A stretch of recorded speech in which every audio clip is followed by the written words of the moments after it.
Hi, welcome to day 4. In day 4, we'll be looking at action steps. Let's start with 2 verses before we go. Proverbs 13:1. A wise son hears his father's instruction, but a scoffer does not listen to rebuke.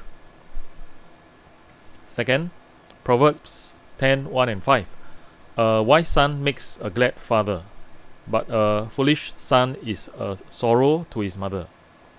He who gathers in summer is a prudent son, but he who sleeps in harvest is a son who brings shame. The verses talk about action. In day 4, action steps, your goal is to help the family you're helping, or even your own family, develop a plan. This may be a plan regarding the rules to be followed. How discipline will be handled when there is a break of the rules. What is negotiable? What is not? For example, curfews are non-negotiable. Setting aside family times. It might be a particular night of the week, or breakfast or dinner together. The plan might also contain rules regarding chores.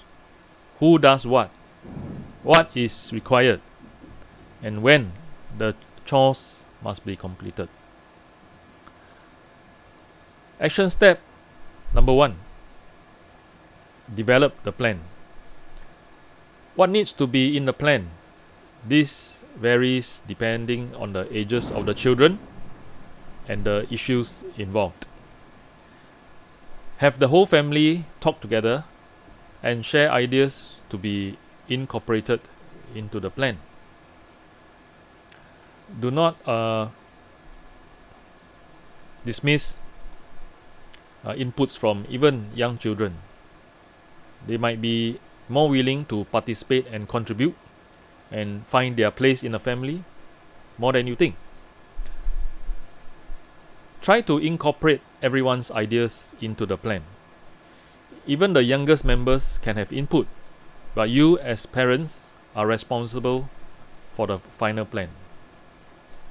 Action step number 2. Adjust the plan as needed.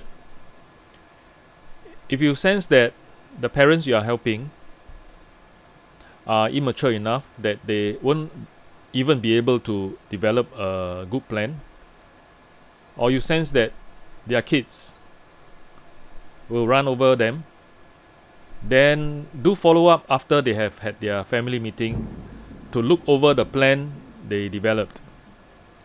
You may need to help them take on some of the parental role, or helping them to be more realistic.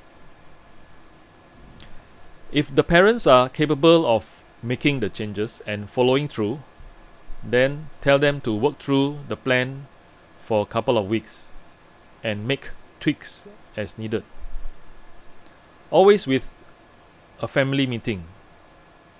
For example, if the household chores are still not getting done,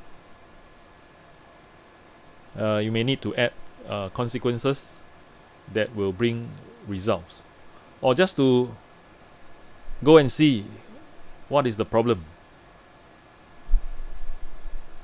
The plan should reward desired behavior and specify consequences for undesired behavior. Action step number 3. Review the plan on a regular basis.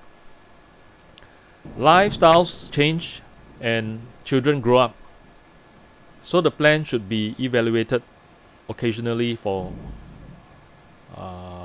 it to fit. The basics are still the same. Certain behaviors are still expected, but the consequences will be different for older children. Review the plan as part of a family meeting. Action step number 4. Be consistent. Post the plan where everyone can see it. Mom and dad must be 100 100% together on this. The children must not think that they can get one to overrule the other, or that they can pit their parents against each other. Action step number 5, pray together. Ask God's leading in your family as you raise your children to be responsible adults. Action step number 6, spend time together. Try to get at least one meal a day together as a family. Eating breakfast together may be more feasible than eating dinner together, depending on your family's commitments. Direct the conversation into positive learning experiences. Do a Bible study or simply talk about the mistakes that others made that day. Take the focus off your family and learn by discussing other situations. Use a family meeting time to discuss a family vacation or even a fun weekend activity. Try to choose varied activities so that everyone has fun. See you for day number 5, where we look at more scriptures that might help our parenting.